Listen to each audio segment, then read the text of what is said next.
Hello everyone, welcome to our YouTube channel CCA academy. तो guys आज हम आपको हमने प्रीवियस वीडियो में नंबर सिस्टम किया था, तो उससे रिलेटेड हम कुछ क्वेश्चंस को आज डिस्कस करेंगे। तो चलिए स्टार्ट करते हैं। तो हमारा फर्स्ट क्वेश्चन क्या है? The sum of all prime numbers the sum of all prime numbers between 61 and 89। ठीक है जी, हमें जो है 61 से लेके 89 तक के बीच के जितने भी प्राइम नंबर्स हैं उनका सम करके बताना है क्या आएगा। ठीक है, तो आपके जो ऑप्शंस हैं वो क्या हैं? 610, 460, 523 एंड 373। ठीक है, तो आपको बताना है कि कौन कौन से प्राइम नंबर आते हैं। तो देखिए, जब हम इनके बीच के प्राइम नंबर ढूंढेंगे तो हमारा आएगा 67, 71, 73, 79 प्लस 83। ठीक है, अगर हम इनका सम करेंगे तो वो क्या आएगा आपका? 373। ठीक है, तो आपका जो है डी ऑप्शन जो है वो करेक्ट हो जाएगा। ठीक है, ये वाला ऑप्शन आप करेक्ट करेंगे। ठीक है, नेक्स्ट क्वेश्चन आता है the total number of even prime number is even prime number is।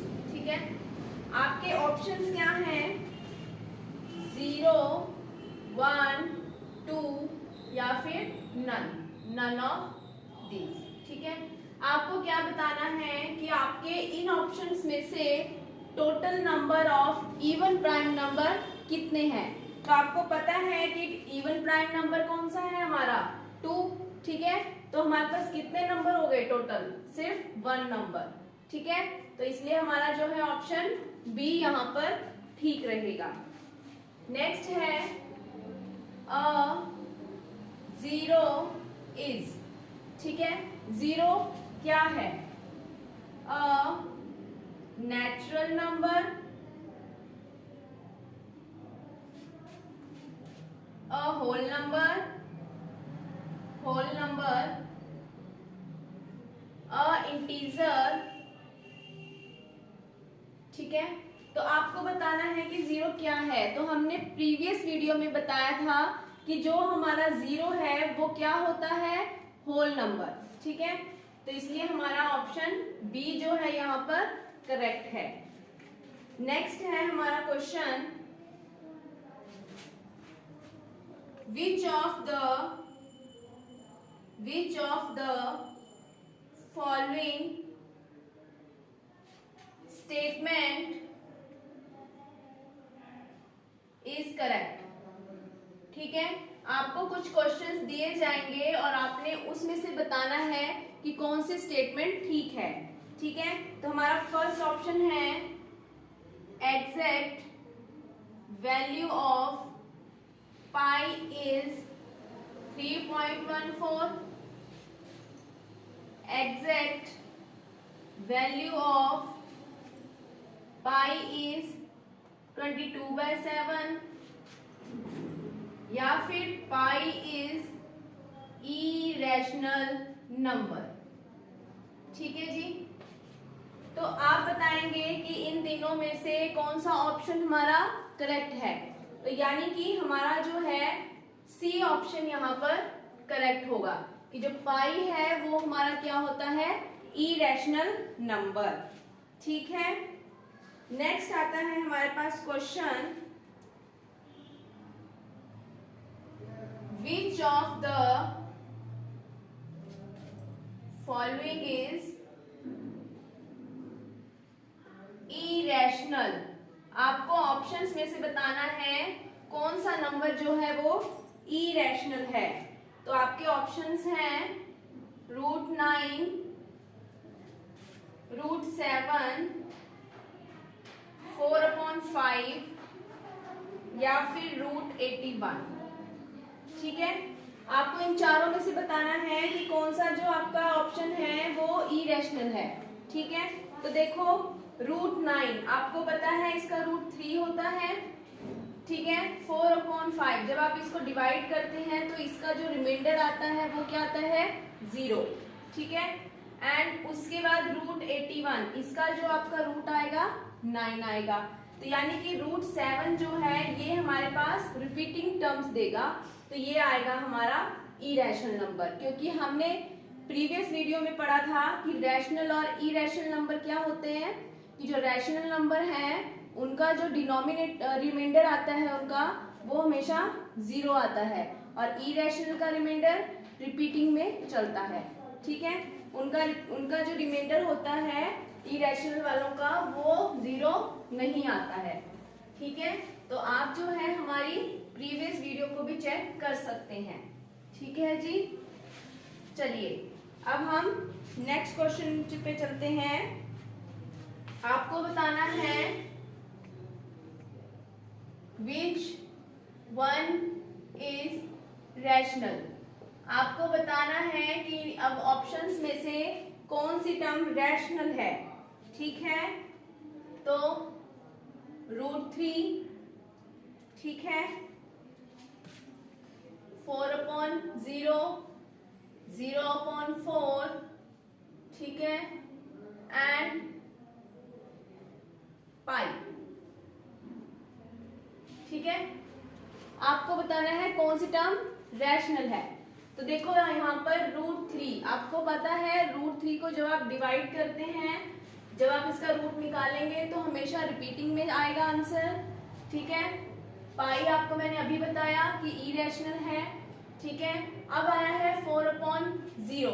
तो हमने पढ़ा था पहले भी कि देखो 4/0 दैट मीन्स P/Q की फॉर्म में तो है। ठीक है, बट रैशनल नंबर के लिए क्या कंडीशन थी हमारी कि जो Q है वो नॉट इक्वल टू 0 होना चाहिए, बट यहाँ पे तो 0 है। दैट मीन्स कि ये ऑप्शंस भी करेक्ट नहीं है, ये भी नहीं है और ये भी नहीं है, यानी कि 0/4 ये वाला ऑप्शंस जो है वो हमारा ठीक हो जाएगा। ठीक है, समझ आ गया आपको। चलिए next question, prime number greater than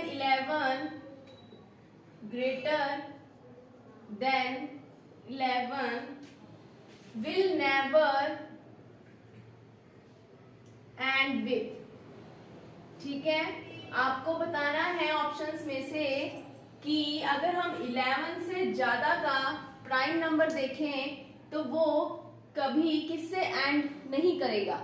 ठीक है, तो ऑप्शंस हैं 5, 9, 7 एंड 1। ठीक है, तो सबसे पहले आप चेक कीजिए 11 से ज्यादा जो प्राइम नंबर है वो कौन कौन से हैं। 13, 17, 19, 21। ठीक है, ऐसे ही चलते जाएंगे। बट देखो यहाँ पे 3 से एंड हो रहा है, 7 से एंड हो रहा है, 9 से भी एंड हो रहा है, 1 से भी एंड हो रहा है, लेकिन 5 से एंड हो रहा है क्या? नहीं। ठीक है, क्योंकि 5 जो है वो हमारा, अगर हम 15 लेते तो 15 जो है वो हमारा प्राइम नंबर नहीं है। ठीक है, इसीलिए 5 जो है ये हमारा करेक्ट ऑप्शन हो जाएगा। ठीक है, नेक्स्ट चलते हैं, which one of the following which one of the following is the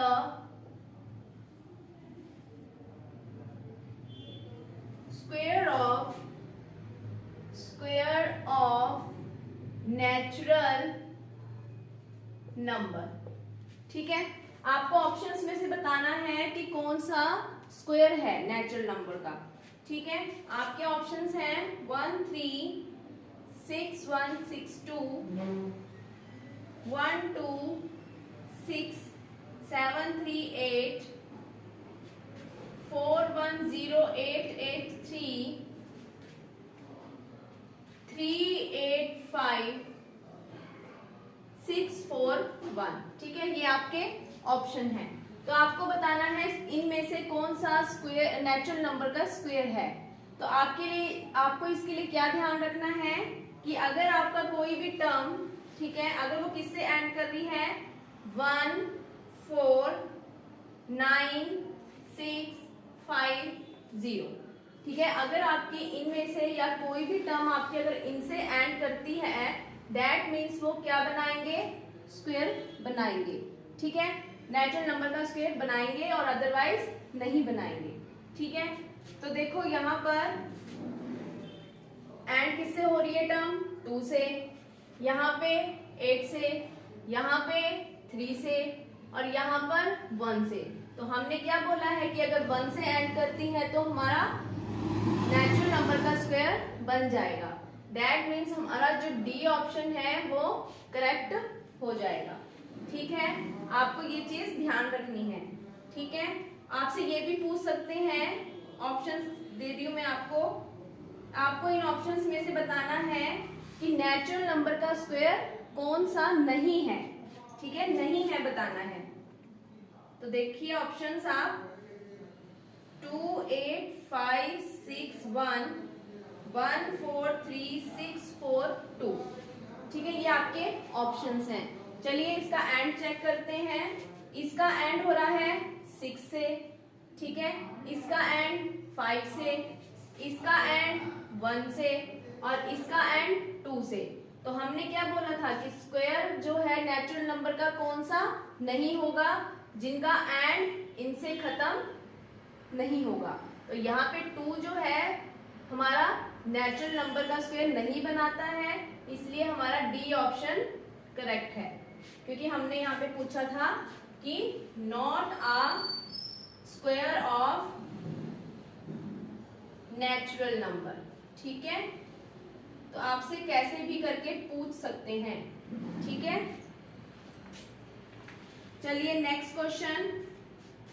आपको एक नंबर दिया है 1 2 3 4 5 6 7 4। ठीक है, आपको ऑप्शंस के थ्रू बताना है कि ये नंबर किससे डिविजिबल होगा। ठीक है, इज डिविजिबल बाय, आपको ये नंबर बताना है ऑप्शन से कि किससे ये डिविजिबल करता है। तो देखो 3 9 5 11, ये आपके 4 ऑप्शन है। ठीक है, अब देखिए 3 से डिविजिबिलिटी चेक करने के लिए हम क्या करते हैं। तो देखो अगर 3 से डिविजिबिलिटी चेक करनी है तो आपको जो नंबर दिया जाएगा उसका सम करना है। देखो इसका सम करते हैं, +7 +4। ठीक है, इन सब का मैं अगर सम करती हूँ मेरे पास आएगा 32। तो अगर हम 3 से डिविजिबिलिटी चेक कर रहे हैं तो उसका अगर सम 3 से डिविजिबल हो रहा है, दैट मीन्स कि वो डिविजिबल कर जाएगा 3 से और अदरवाइज नहीं। तो देखो 32 3 के टेबल में नहीं आता, दैट मीन्स कि ये ऑप्शन हमारा करेक्ट नहीं है। ठीक है, 9 से डिविजिबिलिटी के लिए भी हम यही सेम मेथड करते हैं जो 3 के लिए करते हैं, बट जो उसका सम करके आएगा वो 9 से डिविजिबल होना चाहिए। यहाँ पे 9 की टेबल में 32 नहीं आता, यानी कि ये भी हमारा करेक्ट ऑप्शन नहीं है। 5 देखेंगे, 5 के डिविजिबिलिटी के लिए हमें 0 और 5 चाहिए। ठीक है, एंड वाली टर्म के एंड में क्या होना चाहिए, या 0 होना चाहिए या 5 होना चाहिए। तो इनमें से कुछ भी नहीं है, तो ये ऑप्शन भी हमारा करेक्ट नहीं है। ठीक है, तो यानी कि अब 11 से डिविजिबिलिटी चेक करते हैं। तो 11 से डिविजिबिलिटी चेक करने के लिए हमें क्या देखना होता है, जो हमारी टर्म दी होगी, हमें ये दी है टर्म, इसको लिख लेंगे। अब हम क्या करेंगे, इसका सम ऑफ इवन डिजिट लिखेंगे और सम ऑफ ऑड डिजिट लिखेंगे। ठीक है जी, अब देखिए इसकी सम ऑफ इवन डिजिट कौन सी है यहाँ पे 2 4 6 4, ठीक है 2 4 6 4, ठीक है इसको सॉल्व करके आएगा 16।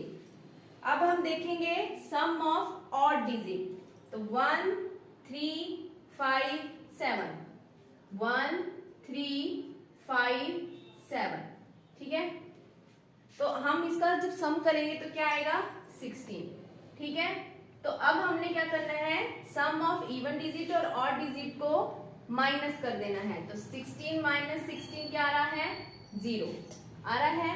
हमें 11 से डिविजिबिलिटी चेक करने के लिए क्या करते हैं, जो इसका आंसर आएगा या तो वो 0 आना चाहिए या फिर 11 से डिविजिबल होना चाहिए। तो यहाँ पे क्या आ रहा है 0, दैट मीन्स कि ये 11 से डिविजिबल है, ठीक है तो यानी कि ये डी ऑप्शन हमारा करेक्ट हो जाएगा, ठीक है। तो आपने जो है 11 की डिविजिबिलिटी को अच्छे से चेक करके याद रखना है इसको कि कैसे करते हैं, ठीक है जी। आगे आप सभी को समझ। चलिए अब हम नेक्स्ट क्वेश्चन पे चलते हैं। हमारा नेक्स्ट क्वेश्चन है 4 2 8 is a multiple of 9, ठीक है आपको जो है 9 से मल्टीपल देखना है कि ये जो टर्म आ रही है आपकी ये क्या 9 से मल्टीपल होगी अगर मैं इसके बीच में जो भी ऑप्शन डालूंगी उसके अकॉर्डिंग। तो देखिए ऑप्शन है 0 1 2 4, ठीक है 9 का मल्टीपल आपको पहले भी पढ़ाया गया है कि जो 9 का मल्टीपल क्या होता है 9 का टेबल ही लिखना होता है। तो यानी कि 9 से डिविजिबिलिटी में आपको पहले ही बता चुकी हूँ, ठीक है। हम डाल के देखते हैं ऑप्शन वाइज टर्म। देखो सबसे पहले मैं डाल रही हूँ 1, ठीक है अब मैं क्या करूंगी इनका सम करेंगे, क्या सम करके इनका 9 से डिविजिबल हो रहा है तो ये आ रहा है 15, तो 15 जो है 9 के टेबल में नहीं आता, दैट मीन्स कि ये ऑप्शन हमारा करेक्ट नहीं है। अब मैं यहाँ पर 2 डाल के देखती हूँ, ठीक है तो ये आएगा हमारा 16, दैट मीन्स कि 16 भी हमारा जो है ऑप्शन नहीं है क्योंकि 9 के टेबल में 16 नहीं आता है। अब हम डाल के देखते हैं 4, ठीक है 4, तो देखो अब आएगा हमारे पास 18, ठीक है जब हमने ऑप्शन 4 डाला तो यानी कि हमारा 18 आ रहा है और 18 जो है वो 9 के टेबल में आता है, दैट मीन्स ये ऑप्शन हमारा करेक्ट हो जाएगा, ठीक है। नेक्स्ट क्वेश्चन पे चलेंगे 9 1 8 7 6 -2, ठीक है आपको क्या बताना है कि डिविजिबल बाय 8, ठीक है ऑप्शंस हैं आपके 1 2 3 एंड 4, ठीक है। अब देखो 8 से डिविजिबिलिटी अगर हमें चेक करनी है तो हमें क्या करना होता है कि जो भी हमें टर्म दी होगी उसकी लास्ट की 3 डिजिट लेनी है हमने, ठीक है लास्ट की 3 डिजिट हम लेंगे और उसको हम 8 से डिवाइड करके देखेंगे। अगर वो 8 से डिवाइड हो रही हैं तो इसका मतलब वो 8 से डिविजिबल है और अदरवाइज नहीं है। तो चलिए ऑप्शन से हम चेक करेंगे इसको भी। डैश की जगह मैं क्या डाल रही हूँ 2, ठीक है 622 आ गया, 8 से डिवाइड करके देखिए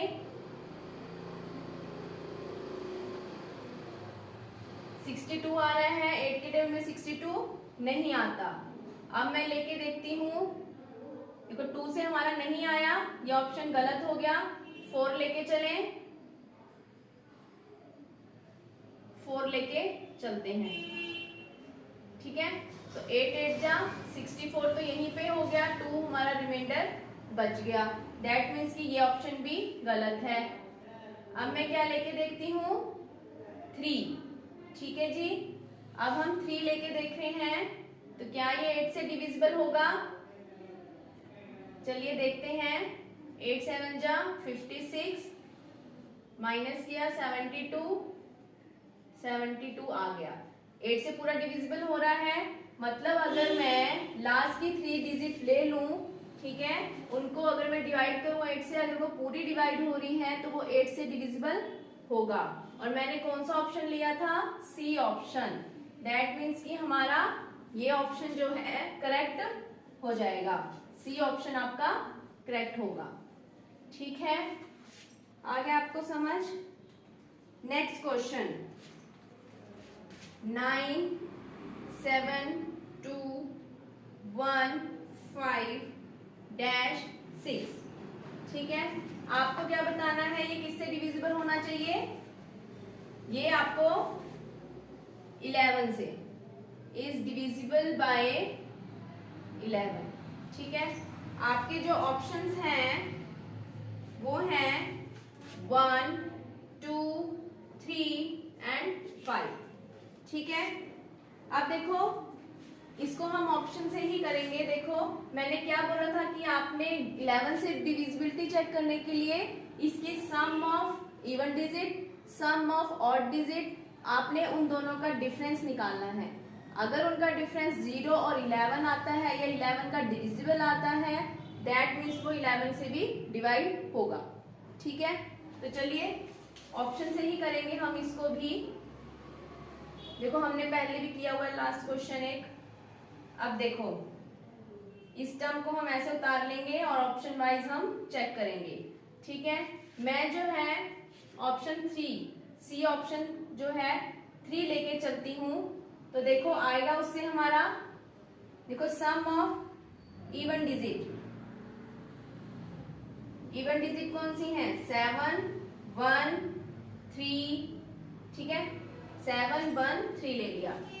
और इधर से ऑड डिजिट क्या ली? 9 9 2 5 6। ठीक है, इनका सम करके देखेंगे तो 11 और इसका करके देखेंगे तो 22। एंड देन डिफरेंस निकाल लेंगे हम। डिफरेंस क्या आ रहा है? 22 माइनस 11 आ रहा है, मतलब 11 जो है वो 11 के टेबल में आता है। दैट मीन्स कि 3 लेने से हमारा जो है ये क्वेश्चन 11 का डिविजिबल बन रहा है। दैट मीन्स हमारा सी ऑप्शन जो है करेक्ट हो जाएगा।